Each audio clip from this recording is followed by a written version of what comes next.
भाऊजी, या राऊजी तुम्ही बसा भाऊजी, कशी मी राखू तुमची महरजी, हे बसा भाऊजी. तुम्हा बघून डावा डोळा झाकला, तुम्हा बघून डावा डोळा झाकला, पडदा लाजता, पडदा लाजता, पडदा लाजता, लाजता फेकला, पडदा लाजता, लाजता फेकला, पडदा लाजता, लाजता फेकला.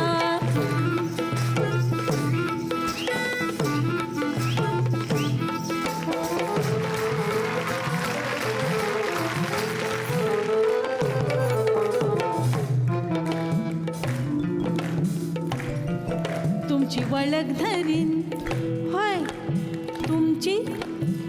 तुमची बी वळख धरीन, बाकी चुकती करीन, समधी बाकी चुकती करीन, तुमची वळख धरीन, बाकी चुकती करीन. ध्यास तुमचा मनाला पावना लागला, ध्यास तुमचा मनाला पावना लागला, पडदा लाजता, पडदा लाजता, पडदा लाजता, लाजता फेकला, पडदा लाजता, लाजता फेकला, पडदा लाजता, लाजता फेकला. या राऊजी बसा भाऊजी, या राऊजी तुम्ही बसा भाऊजी, कशी मी राखू तुमची महरजी, बसा राऊजी, बसा भाऊजी, बसा राऊजी.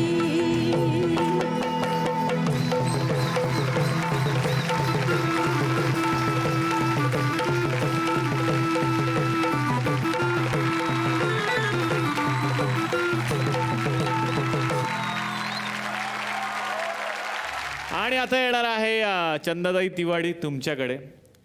तुमच्या येण्याच्या अगोदरच मी म्हटलं की भारूड ही कला खूप पारंपरिक आहे. समाज प्रबोधन करण्यासाठी संतांनी सुद्धा या कलेच्या माध्यमातून प्रसार केला होता आणि त्यानंतर तुम्ही ही कला आता पुढे चालवताय. पण आजच्या काळामध्ये हे भारूड सादर करत असताना किती कष्ट घ्यावे लागतात? मला तर खूप अडचणी आल्या. लहान वयात 3 मुलं झाली, घरचा प्रपंच खूप जेमतेम होता, गरिबी होती, त्यामुळं मी खूप खचून गेले होते. अच्छा. आणि मला TB सारखा दीर्घ आजार झाला होता. त्या TBच्या आजारामध्ये मला ज्या रूममध्ये ठेवलं होतं ती खोली होती नगरेश्वर मंदिराची, सोलापूरच्या तुळजापूर वेसेतली. बर.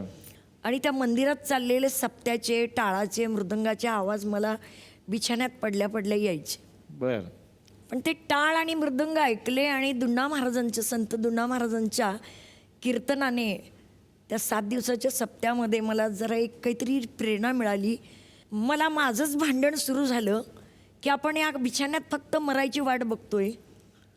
3ऱ्या स्टेपची TB ग्लॅन्स होत्या मला. बापरे. आणि डॉक्टरांनी सांगितलं होतं की काय यांना फक्त आता घरात औषध पाणी करा. बर. मी एके दिवशी ताडकन, दुसराच दिवस होता त्या सप्त्याचा, आणि उठले. मला दाराची कडी लावायची ताकद नव्हती. मी तसंच दार पुढं केलं. मी मंदिरात गेले, पण बाहेरच्या पायरीवरच बसले, थकून गेले तिथं चालतपर्यंत.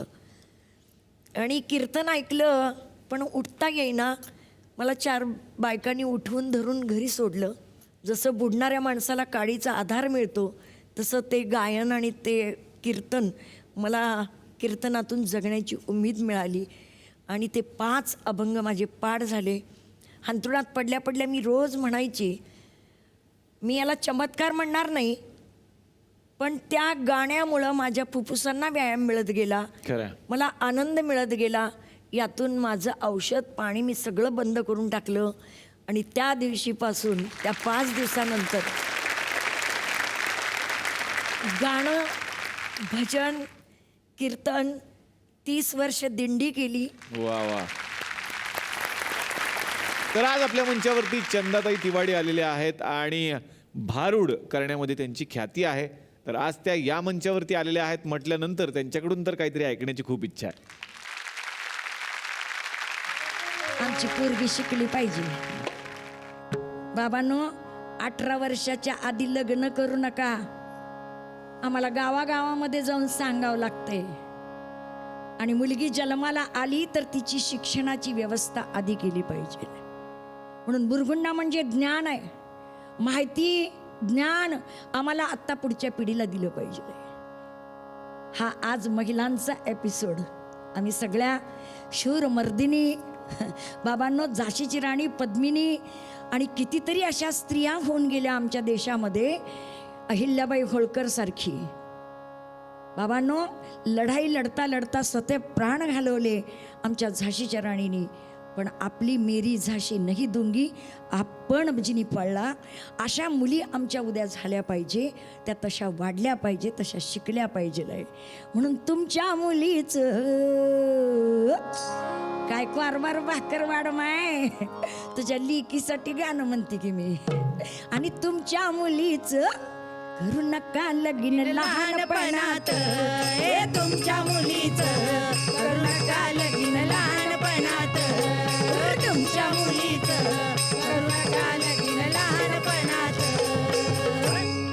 अहोली काही तुमची लहान वयाची आणि जाणीव ठेवा तुम्ही तिच्या बालपणाची. अहो नाही झाली वाढ तिच्या शरीराची आणि घाई करू नका तुम्ही तिच्या लग्नाची.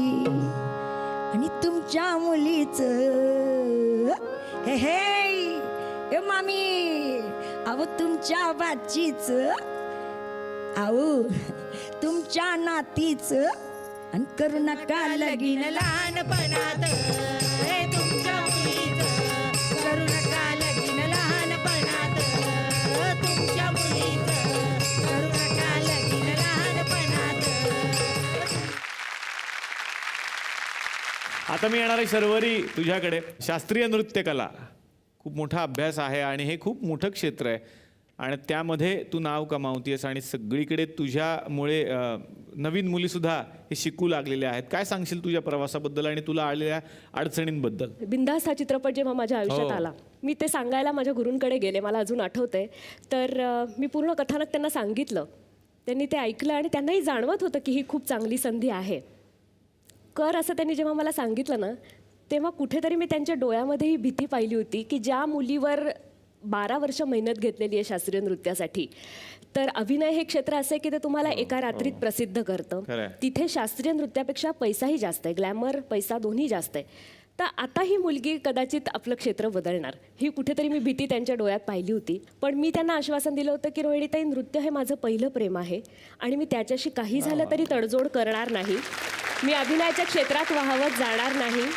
मला समाधान देणाऱ्या मोजक्याच गोष्टी मी करीन. 2008मध्ये संगीत नाटक अकादमीचा मला उस्ताद बिस्मिल्ला खान युवा पुरस्कार मिळाला कथकसाठी. माझ्या गुरूंच्या हयातीत मी त्यांना हे समाधान देऊ शकले की त्यांची मुलगी नॅशनल लेवलवर त्यांची एकतरी शिष्या पोचली आहे. तर मला त्याचा आनंद नक्कीच आहे. वा वा, क्या बात.